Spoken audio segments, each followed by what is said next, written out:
Oh, my darling, my baby.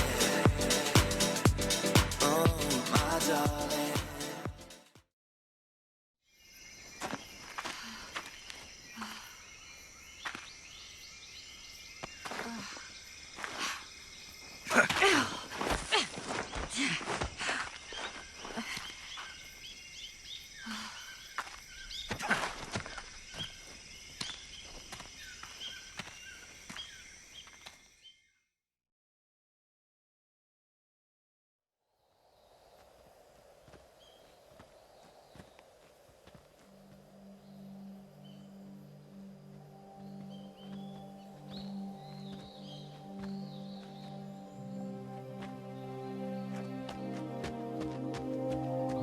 Come on, Snake.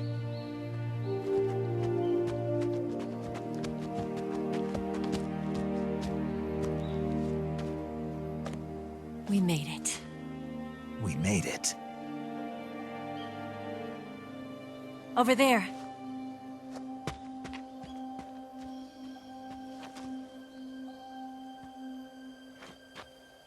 It's the boss, isn't it? I'll go get the wig ready to take off. Right. I'll leave you two alone. But come back in one piece, okay?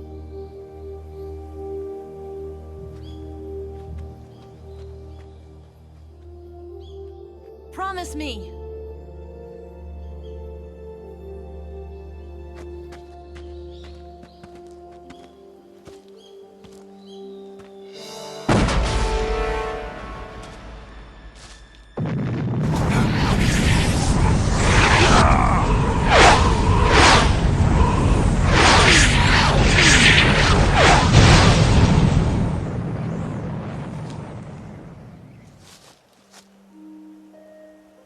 Life's end. Isn't it beautiful? It's almost tragic. When life ends, it gives off a final lingering aroma. Light is but a farewell gift from the darkness to those on their way to die. I've been waiting, Snake, for a long time. Waiting for your birth, your growth, and the finality of today. Boss. Why are you doing this? Why? To make the world one again. The world used to be whole. But with the end of the Second World War, the philosophers began to fight amongst themselves, and the world was torn apart. The Cobras, my comrades who trained and fought alongside me, were torn apart as well. The foibles of politics and the march of time can turn friends into enemies just as easily as the wind changes. Ridiculous, isn't it? Yesterday's ally becomes today's opposition. And this Cold War? Think back. When I was leading the Cobras, America and Russia were fighting together. Now, consider whether America and Russia will still be enemies in the 21st century. Somehow I doubt it. Enemies change along with the times, the flow of the ages, and we soldiers are forced to play along. I didn't raise you and shape you into the man you are today just so we could face each other in battle. A soldier's skills aren't meant to be used to hurt friends. So then what is an enemy? Is there such a thing as an absolute timeless enemy? There is no such thing, and never has been. And the reason is that our enemies are human beings like us. They can only be our enemies in relative terms. The world must be made whole again. The philosophers must be reunited. I will devote my skills to that purpose. And with the Colonel's money, I will achieve that end. Just as I once created the Cobras. They are my family. I may no longer be able to bear children, but I still have a family.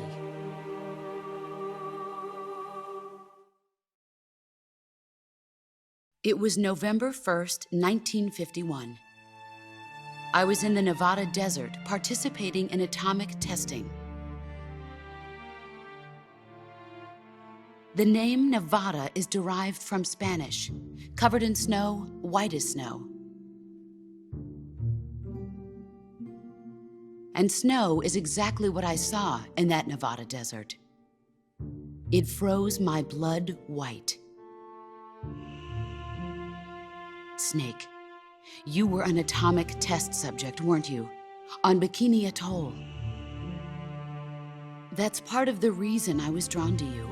You and I are alike. We're both slowly being eaten away by the karma of others. We'll never have the chance to die peacefully of old age. We have no tomorrow. But we can still have hope for the future. In 1960, I saw a vision of the ideal future from space. 3 years earlier, the Soviet Union had succeeded in launching Sputnik, the first man-made satellite in history, into orbit. This came as a huge shock to the United States. In response, America threw everything it had into its own manned spaceflight project, the Mercury program. Even as the Soviets seemed poised to send their first man into space, America was still experimenting with chimpanzees and rockets. The government wanted human data.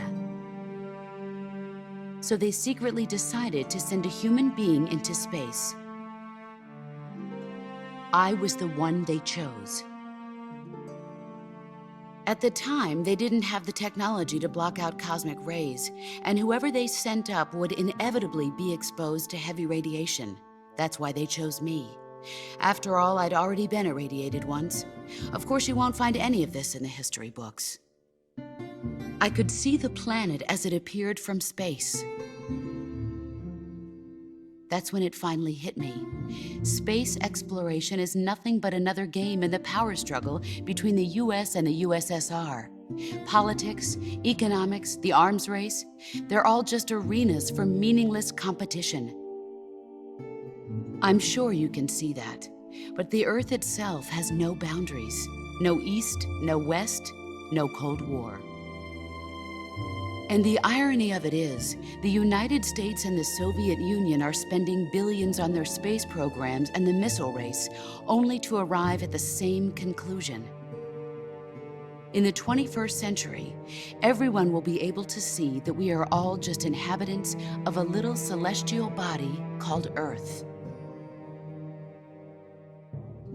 A world without communism or capitalism, that is the world I wanted to see. But reality continued to betray me. In 1961, I was sent to Cuba, to Bahia de Cochinos. It was part of a CIA-sponsored invasion under the guise of taking Cuban exiles back to their country. But the US government betrayed them. Our weak-kneed president held back their air support. Defenseless, the exiles were annihilated by the Cuban army. All I could do was watch in silence. I was set up by the very country I'd sacrificed so much for, by the very government I dedicated my life to defending.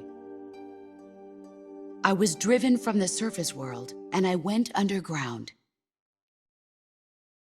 Then, 2 years ago, I faced the sorrow, my old comrade in battle.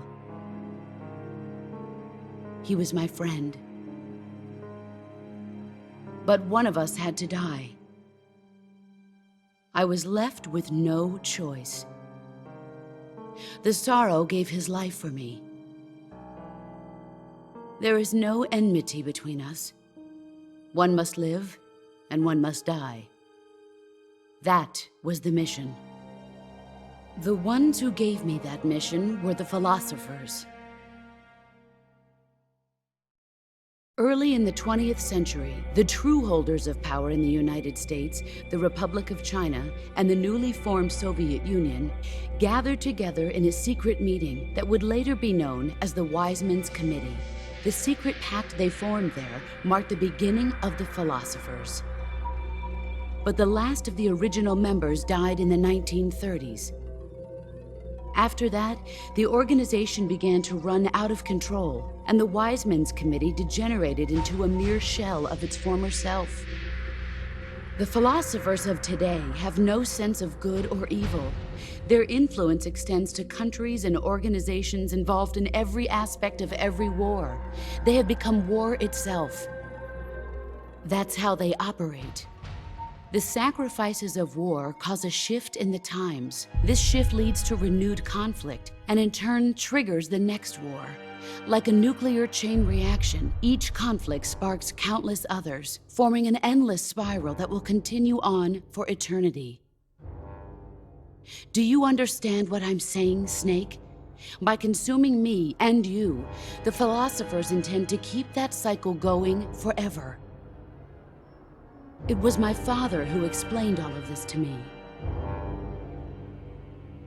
He was one of them. You see, I am the last remaining child of the philosophers.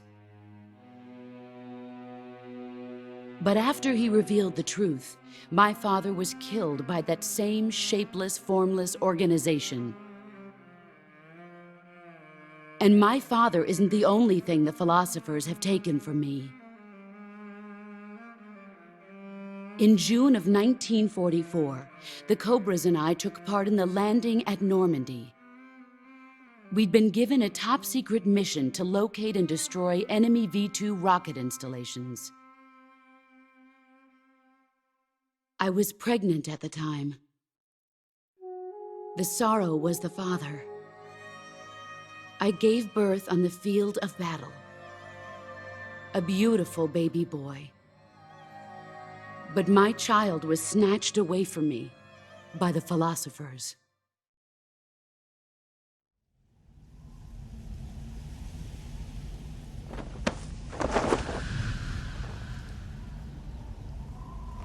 Look at this scar. This is proof that I was once a mother. I gave up my body and my child for my country. There is nothing left inside me now. Nothing at all. No hatred, not even regret. And yet sometimes at night, I can still feel the pain creeping up inside me, slithering through my body like a snake.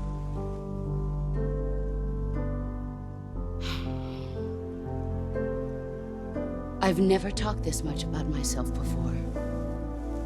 Thanks. Thanks for listening to me.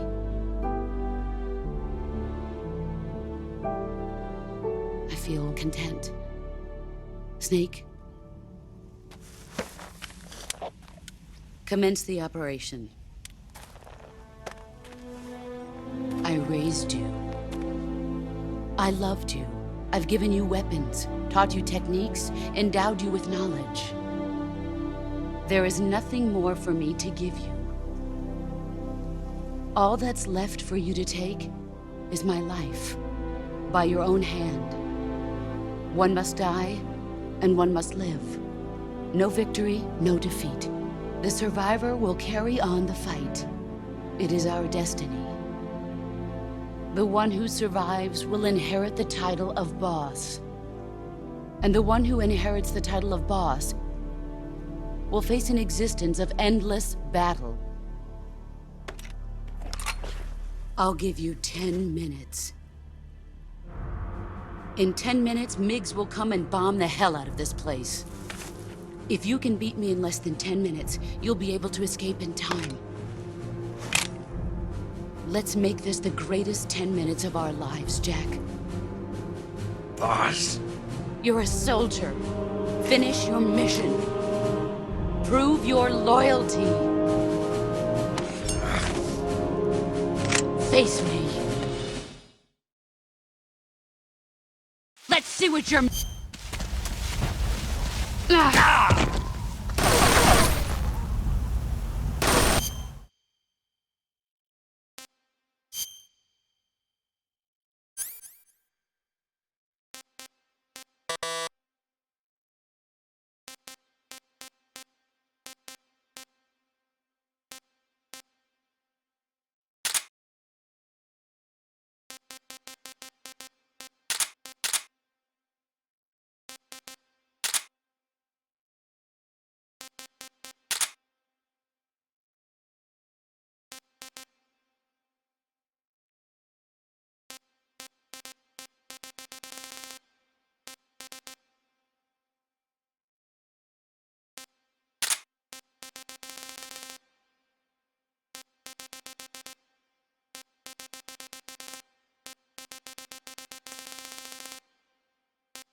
Where are you hiding?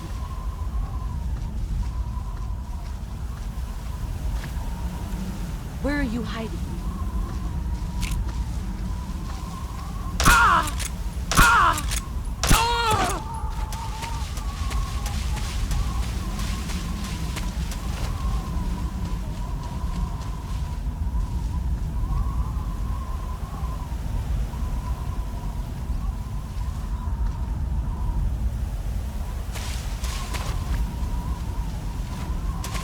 He's gone.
You've gotten stronger.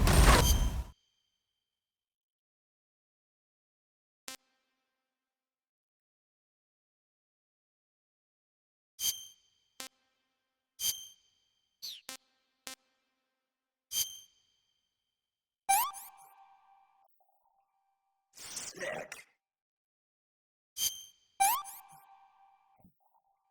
That's tasty.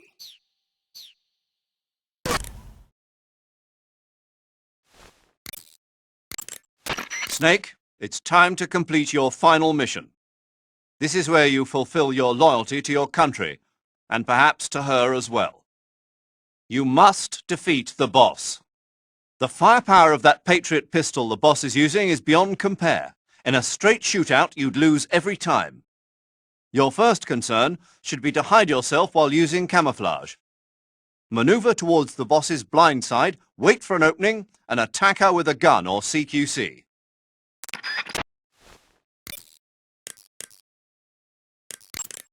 Snake, it's all over if you lose sight of the boss. Don't let those falling flower petals confuse you. That gun the boss is using is a one-of-a-kind sidearm she had made especially for her. They call it the Patriot. Basically, they took the Army's experimental XM-16E1, cut the barrel short, and took off the stock. It handles like a handgun, but it's got the stopping power of a rifle. Because the barrel is cut so short, it's got some nasty recoil, though. I can't believe she's using it with one hand. Now I see why she's the leader of the Cobras and a legendary hero. As long as the boss is firing that Patriot at you, frontal attacks are gonna be useless. Get around to her back or side and attack her from there. Move!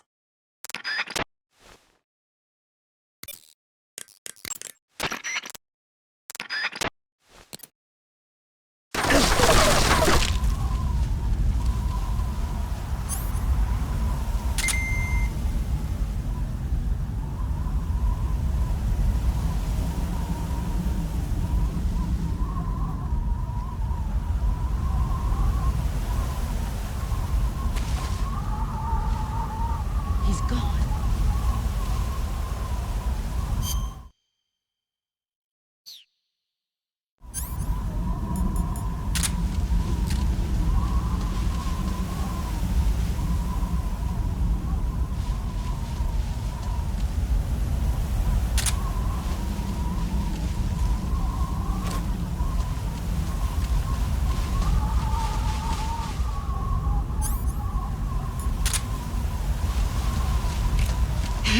There you are. Get ready!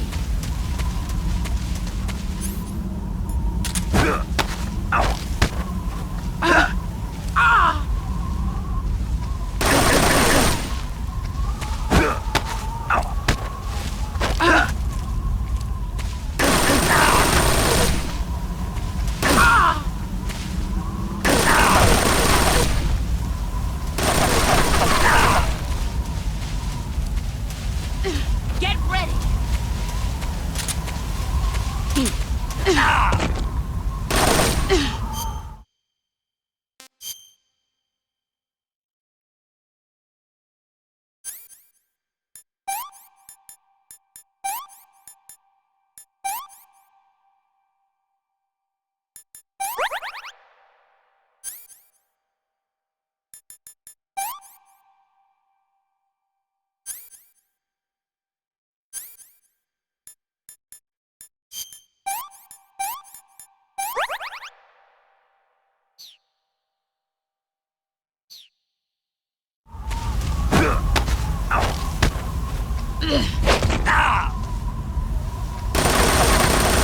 Run quick.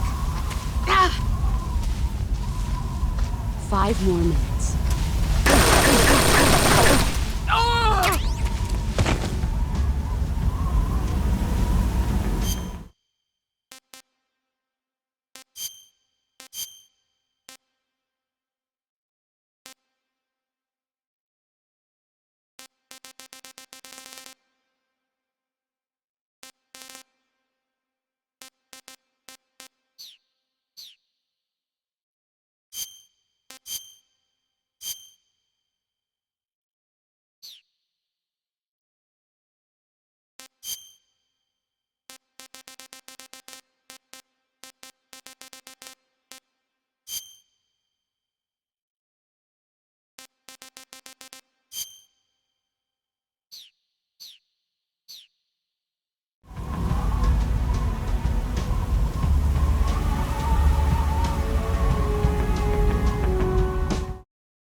Take this. Keep it safe.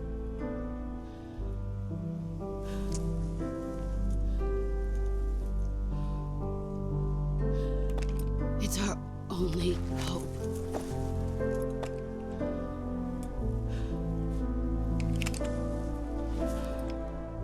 A Patriot?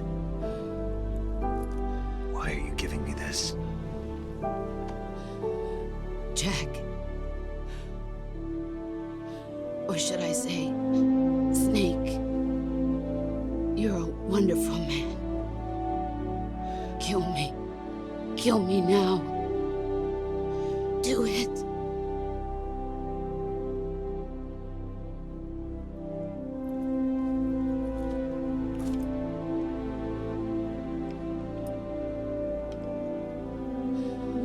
There's only room for one boss and one snake.